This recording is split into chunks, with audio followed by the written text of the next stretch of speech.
What is up, Tiger fans? Welcome back to the channel. In this video, I am going to be recapping Clemson's weekend series against the Duke Blue Devils, and also recapping Clemson's, regional appearance in Tuscaloosa, Alabama. So if you saw the title, you already know what happened in both softball and baseball this weekend. But we're going to get right into this thing, starting with baseball. So Thursday night, Duke versus Clemson. Duke wins 5-1. Not really that great of a game. The pitching just wasn't there. The batting just wasn't there. Just not a lot going in Clemson's way. Duke has a lot of good batters, but they aren't amazing pitching. And apparently Clemson isn't either, because Friday night, 14-8 victory for the Duke Blue Devils. It was a complete beatdown, 11-1 in the third inning. Clemson made a little mini comeback, but it was just too little too late. Briar Hawkins, he did have a grand slam in that game, so that was kind of fun, but other than that, just wasn't a lot to enjoy in that game. Keyshawn Askew only pitched an inning and two-thirds. A lot of people think that he's our best starting pitcher, but he did not play well. But hopefully he's ready for the ACC tournament. And then Saturday's game, Duke won that game in the ninth inning. It came down to the wire, and Duke, they scored the runs when it mattered, and Clemson couldn't. Clemson scored the runs early, and then they didn't really do much else.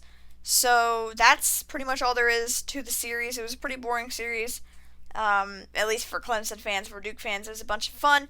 But Jeffrey Gilbert got credited with the loss. He gave up the game-winning runs for the Duke Blue Devils in that game. But in the on the Friday night game, we played very poorly on the defensive side, especially the pitching. The pitching was absolutely horrendous. It was horrible.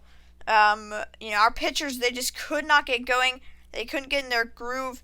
I actually have to double check this number. 1, 2, 3, 4, 5, 6, 7, 8, 9, 10. 10 pitchers. Yes, 10 pitchers were used for the Clemson Tigers in that Friday night game. So, Keyshawn Askew pitched an inning and two-thirds. Davis Sharp pitched a third of an inning, and he gave up 3 earned runs in that third of an inning. Carter Raffield pitched one whole inning, gave up 3 runs. Landon Lucas pitched 1 inning, gave up 1 run. And then this is where we actually had some good pitching here in the middle of the game. Ty Olenchuk, who we have not seen in a long time, he came in. I was so excited to see him. And he played very well, 1 inning. And he looked very good. 2 strikeouts, 3 at-bats, did not allow a single hit. And then Rasesh Pandya, he came in the next inning. I have no idea why we didn't leave Olenchuk in. Pandya gave up 1 hit but no runs, and he also had 2 strikeouts. Both of those guys played amazing, and we pulled both of them out after 1 great inning of work. So after Pandya, we brought in Evan Estridge, and he pitched 1 inning, gave up 1 earned run. I believe that was a home run. I kind of lost track, but I believe that 1 earned run was a homer. Ryan Ammons was the next pitcher, 0.1 innings, 1 strikeout, and that's all the work that he got. Ricky Williams came in next. He's had a solid role in this team this year, 1.1 innings. Didn't allow a single hit, did walk 1 batter, but looked pretty good in his 4 at-bats, struck out 2 batters. And then Jackson Lindley closed out the game, 0.1 innings, and he walked a guy, but he was able to get an out after that. So, yeah, a lot going on there for the Clemson pitchers. I'm not really sure what we were doing. And then Saturday it got even weirder. On Saturday, Caden Grice lines up as a designated hitter, which isn't necessarily... it's not necessarily unusual to see, because we like him as a pitching option. He actually started our very first Sunday game of the season. And now Caden Grice, he's batting over 300 on the year, leads the team in home runs, RBIs, and he's a big-time player for us on the offensive side. Caden Grice started this game at pitcher. We have Matt Clark. I'm not sure if we have Matt Clark. I do take that back. I'm actually not sure if we do have Matt Clark. He wasn't able to make it for Florida State for the Florida State trip last week, and he didn't play at all this weekend, so I guess we just didn't have him available. But we have Nick Hoffman, we have PJ Labriola. Actually, Hoffman, I'm not sure that he played either. I'm going to have to double check that. I don't think he played. Who all played Friday? We had Labriola, Clayton, Edmondson. So Hoffman didn't play this weekend. Clark didn't play this weekend, so I'm not sure what the deal with Hoffman is, but I'm assuming that Matt Clark just still wasn't available. So in relief, we had Labriola, we had Jeffrey Gilbert, and we had Davis Sharp, all in relief for starter Caden Grice, who gave up 1 hit in 5 innings. That's our first baseman / outfielder / starting pitcher against this great Duke lineup. He gave 1 hit in 5 innings, of course, no runs, 8 strikeouts to 1 walk. Caden Grice was amazing. But I do not like the idea of starting our best batter as a pitcher, but he's very, very good as a pitcher as well. He's looked pretty solid in relief this year. He's come in as a reliever in a couple games, looked pretty solid, but this game against Duke was super impressive because it was against a really, really good batting team. They have so many great batters on this team, and he was very efficient as the pitcher, found the strike zone and did not give up a lot of hits. So I was impressed with Caden Grice's performance, but I don't really love the idea of him starting. And we'll get into that a little bit later this week when I make my ACC tournament predictions. So I assume our starters for those 2 games in the ACC tournament that we are guaranteed to play, I'm assuming they'll be Keyshawn Askew and Mac Anglin. Those should be the starters, but maybe we see somebody like Matt Clark get to start. But I'll talk about the ACC tournament in tomorrow's video.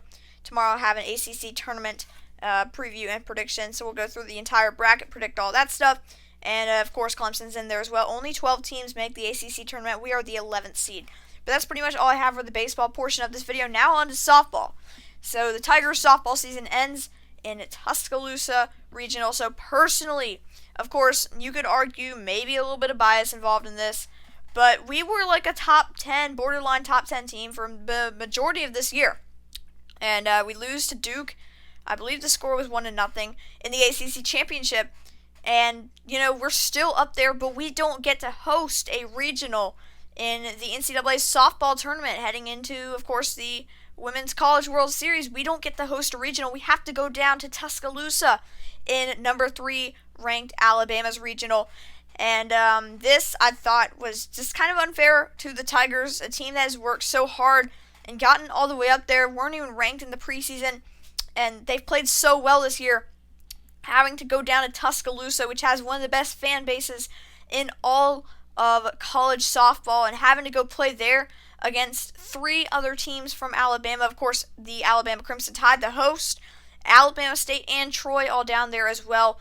So if you do not know how college baseball, college softball, how all the regionals work, so it's 4 teams grouped into a bracket. So 1 plays 4, 2 plays 3, of course, Alabama the 1, Clemson the 2, Troy the 3, and Alabama State the 4 in this scenario. So Clemson beat Troy, and Alabama beat South Alabama. So, or was it? Oh no, was it South Alabama or Alabama State? Anyways, I just completely forgot. And I'm not even sure where I'm going to be able to find that because we never played either. We're going to call it Alabama State. I think it was Alabama State, but if it was South Alabama, my apologies. So we never played Alabama State. So we played Alabama on Saturday afternoon, and we lost. All right. So, no. Yeah, we played Alabama Saturday, and we lost. So now we have to go up against Troy because they beat Alabama State. So we have to play Troy again. We beat Troy. And Alabama, up to this point, they're still undefeated. So we have to beat Alabama twice on Sunday just to go to the Super Regionals, just to get out of the Tuscaloosa Regional. And Alabama, the loaded team that they have, the pitching is amazing. The batting is amazing. Valerie Cagle coming into this game, she is exhausted.